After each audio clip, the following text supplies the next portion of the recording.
welcome to the second video for the Rock Your Business channel.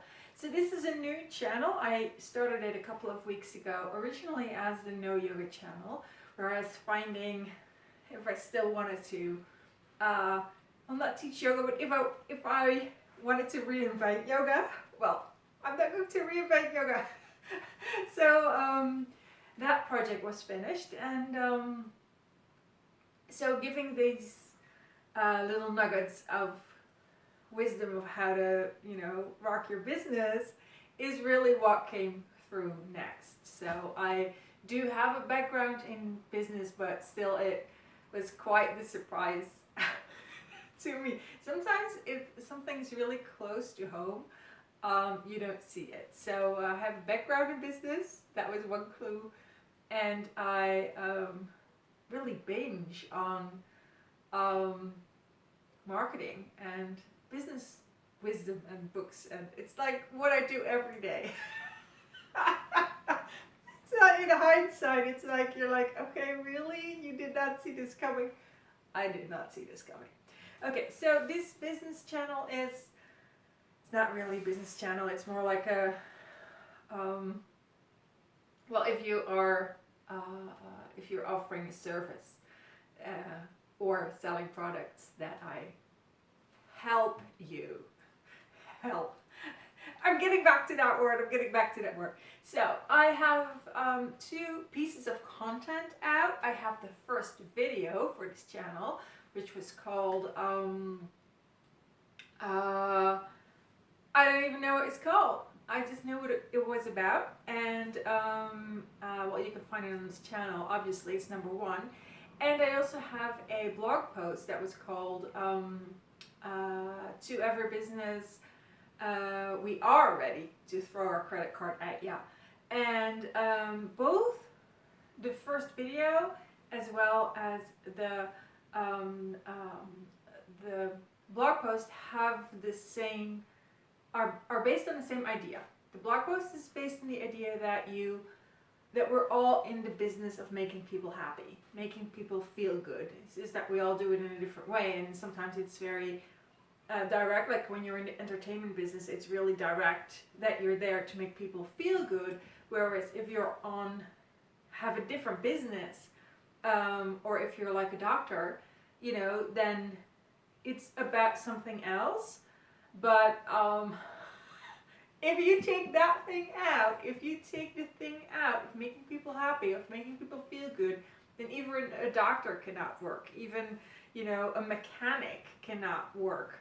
Like, they're all, we're all tied. I would not say tied by the same rule. We are tied by the same rule, but it's like we all get to do this work, regardless of what we identify or have once identified as being our primal work. We all get to do this, making people feel good. So that was what the blog post was about, and the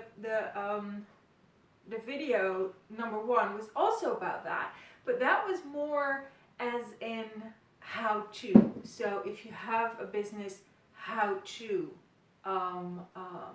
make people feel good, and how to turn that into a relationship, or how to up-level your relationship. And it was really adamant about people are ready to have a relationship with you, but if you're not showing up, literally, like if they can't see you, which is ideal, but not everybody wants to be seen in person.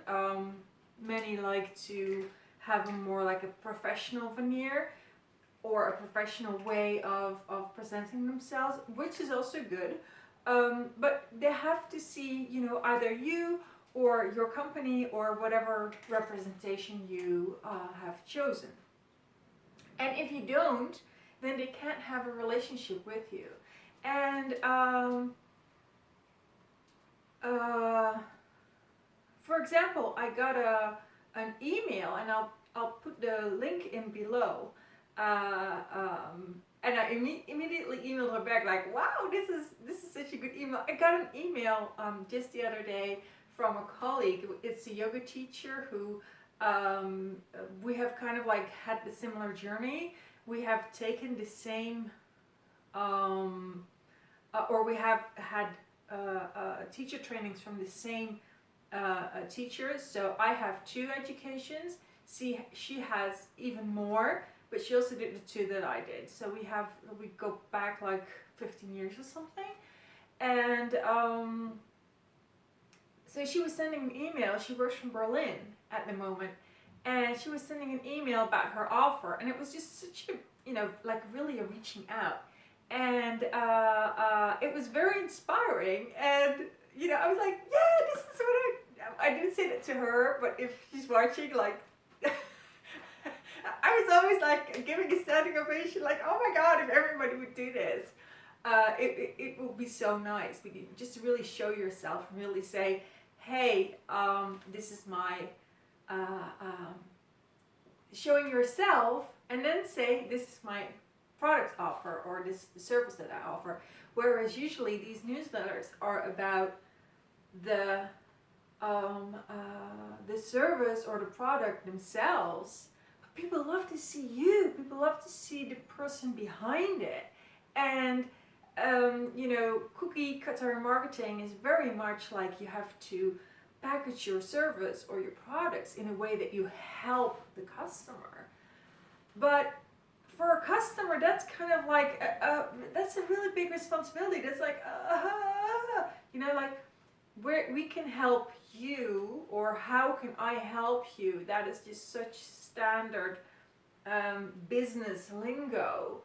But it puts such a big pressure on the client. It is like, how can I help you? You're like,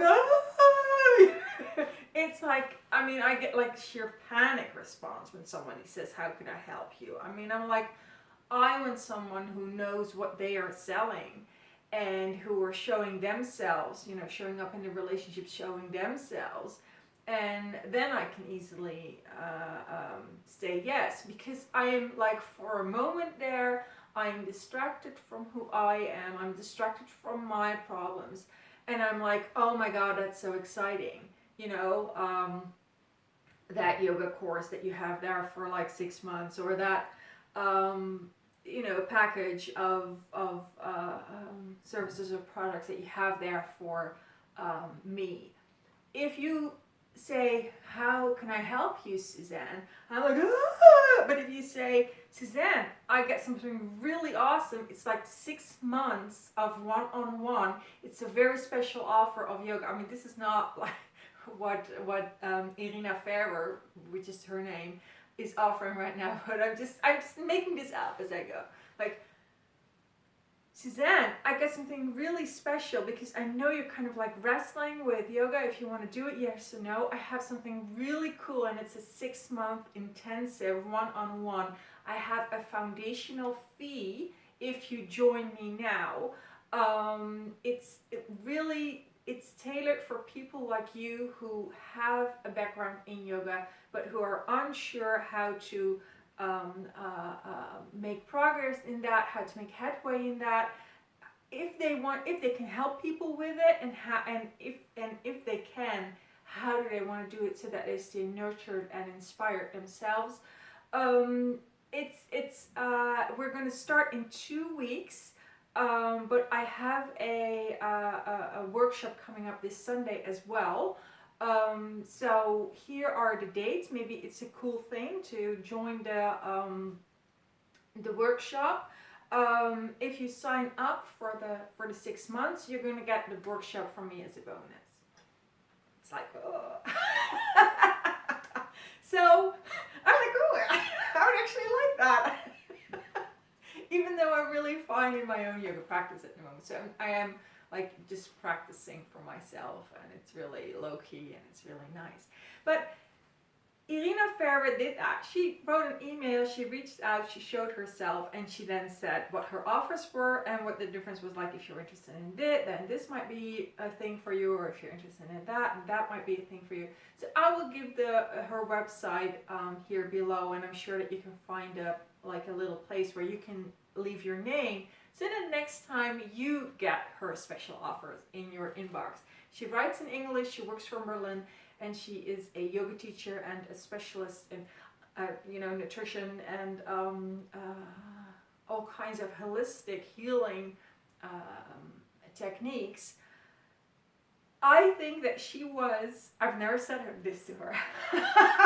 Should have said this to her. I think she was the best yoga teacher we had in the Netherlands, and now she moves to Germany. So maybe she's now the best teacher in Germany. I don't know, but she's really cool. So I'm going to give the link below. Go to that website. The least you can do is leave your name there, and then you will get her next newsletter as well, or you can follow her on the socials. Okay, so those were my big 2 takeaways from for you from the first video, which was how do you do that? You know, how do you reach out to that customer, and to a blog post that I put in the description box from the previous video, but I'll put it in here again, and that is to all businesses, we are ready to throw our credit card at you, and that's really about that we're all in the business of making people feel good. So those 2 pieces of content are out there, and in the first video I announced the title of the next video, which is this one, and I want to keep doing that because I think it's exciting that you know what's coming next. So I already written out the title for the next video, Consider Not Preparing Your Work.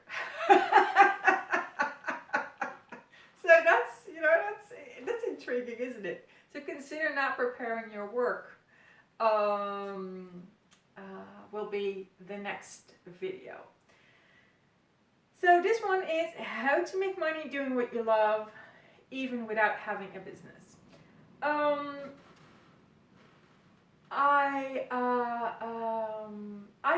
not in business anymore, or I am in business but I don't have a business anymore. So I really very consciously unregistered from the Chamber of Commerce, and I looked into the possibilities of asking money, you know, and write out receipts through PayPal, for example. But if it was in the Netherlands, I could just like make a receipt as a private individual, not a business, but a private individual, if that was possible, if it was allowed.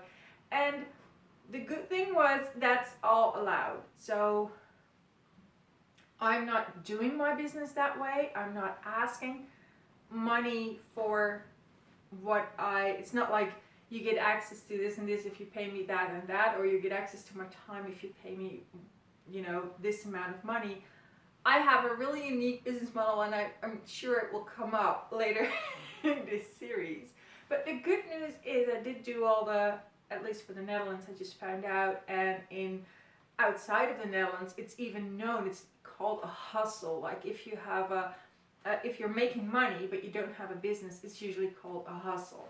So in the Netherlands, it's a little bit more discouraged to have it from the government. So the government's like actively, they have been working on kind of like reprogramming us and brainwashing us for decades. So it was so effective that almost everybody forgot that you can like ask for money without having a business. And so here in the Netherlands, it was a little bit pesky to, you know, get into like, I think you can just ask for money without having a business, but nobody is doing it. So am I wrong? I was not wrong. Even in the Netherlands, you can have you can ask for money. So there's of course a whole, you know, a lot of things to take into consideration if you do that. If you give them money, you know, if you give it to tax services that you say, okay, I make this and this amount of money on my side hustle, you will get have to pay for that, like, you know, tax fee. But it is possible, and if you compare it to the things you have to go through in the Netherlands for having a business, that is just such a strong, heavy administrative load that no one has the energy to go out and hustle and sell shit after you've been through that. It's just such a such a heavy, like you get like a 4 to 10 hour a week administrative workload if you start being a business. And maybe I'm exaggerating, I don't know, but it's especially in the beginning. Oh my god, with the VAT, and you have to have a bookkeeper and you have to have an accountant, and it's really, anyway. So wherever you live, you can ask money for what you do. You don't have to be a business like in a legal sense. I feel I'm forgetting something here in this. Oh yeah, another thing is that if I would do my business this way, so if I would, for example, if I am a yoga teacher but I don't have a business, I would communicate that to the people who are taking my classes. Like, I'm not a business, I'm a private person, so it's not that, it's like that they know that you're not a professional, that you don't have a business, you're not a professional yoga teacher, you're just a private person. And I don't know if that's the right word, private person, but either way, I think, legally and, just setting yourself up for, or like expectation management, I think that's the right word. Like, be clear that you're not a business. That's really all I'm saying. So that if they want to have a professional teacher, or if they want to have like a receipt with VAT and whatever, then they go to a professional teacher. So it's, give people a choice where they want to spend their money. If that, I think that makes you feel better if you are in that kind of interaction. And there's another thing, you can also not be a business legally, and you don't pay VAT, but you can like join your professional organization. You can have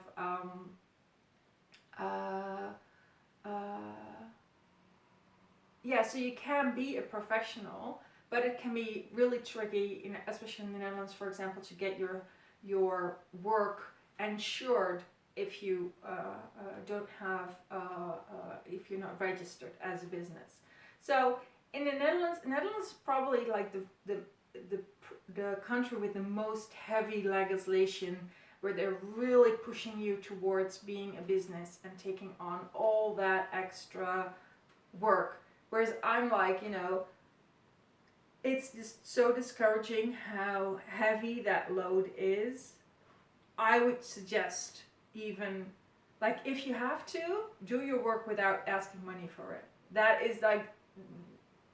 is worth getting away from all that murky, go build your business first, build your empire first, or just have a really good time doing what you love first.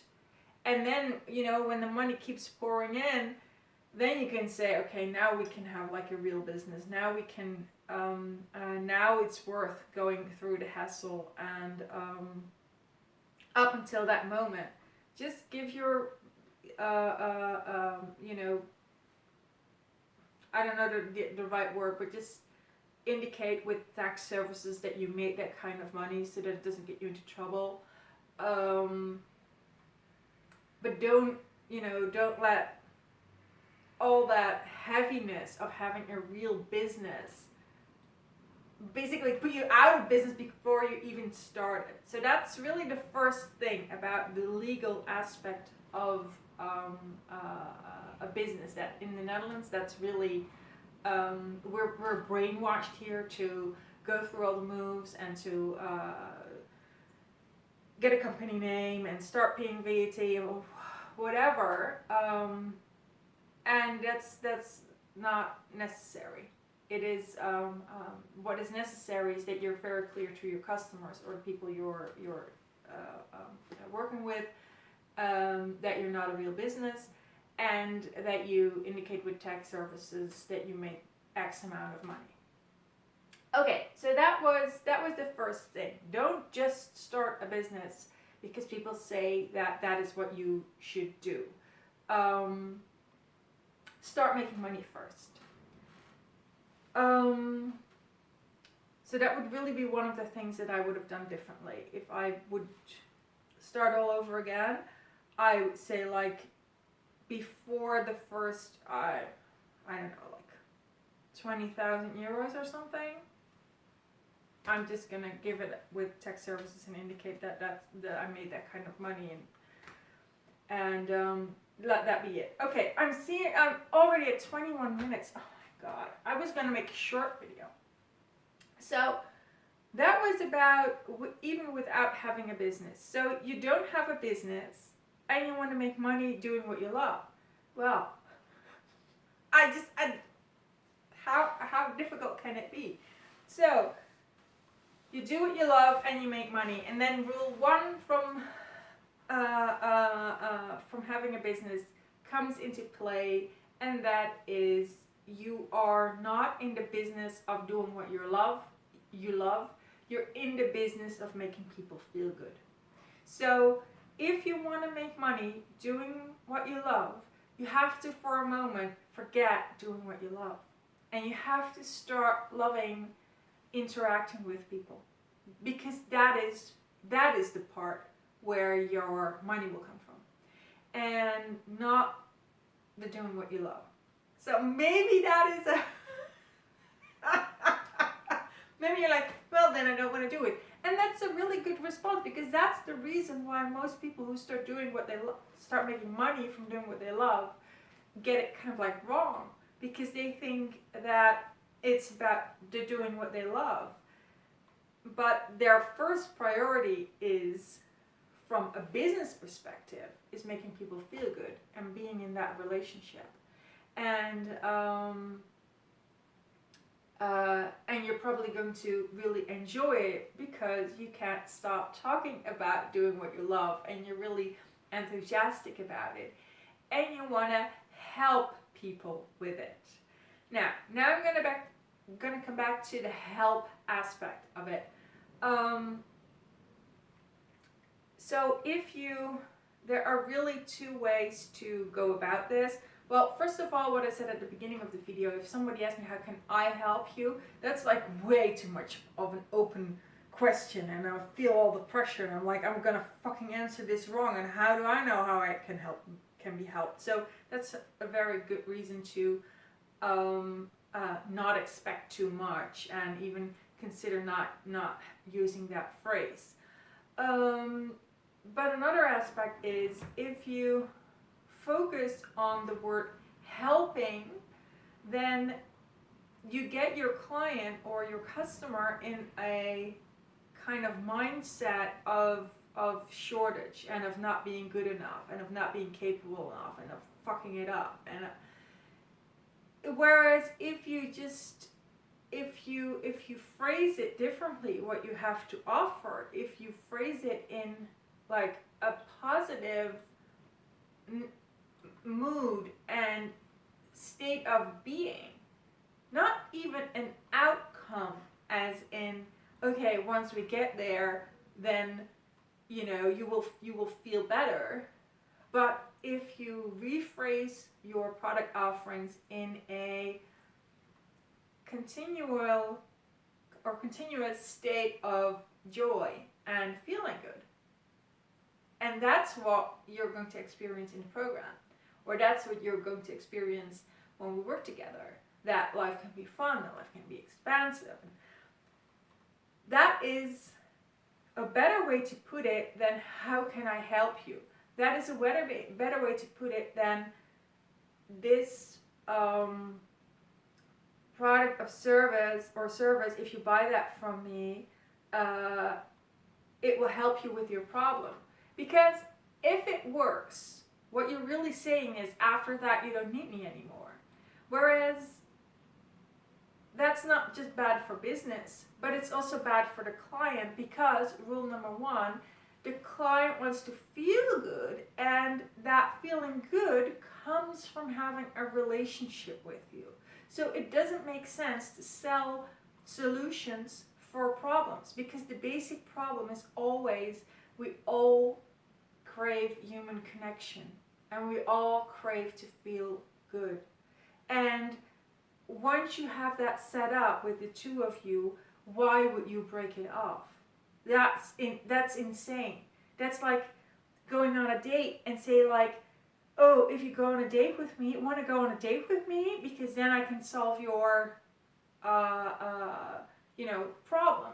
Whereas that person wants to be, is probably looking for someone have a bit of a deeper connection with. And I can like guarantee you, regardless of what kind of business you're in, that desire for a deeper connection and for the feeling of that person is on my side. Like whatever comes our way in terms of, products that fail, or in terms of,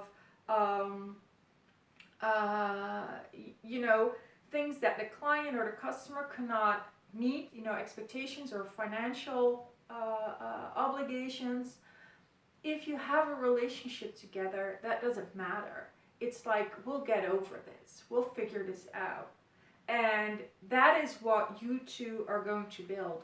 So if you want to make money doing what you love, for a minute, forget do what you love and start focusing on the people around you and start making them, feel good. Offer the relationship that you have to offer them.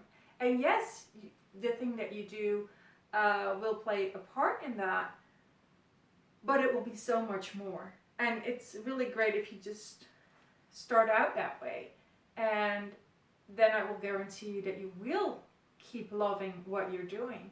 And as well as your customer will also, or friend turning into customer, will also love it. So that was it for today. See you next time with, what was it?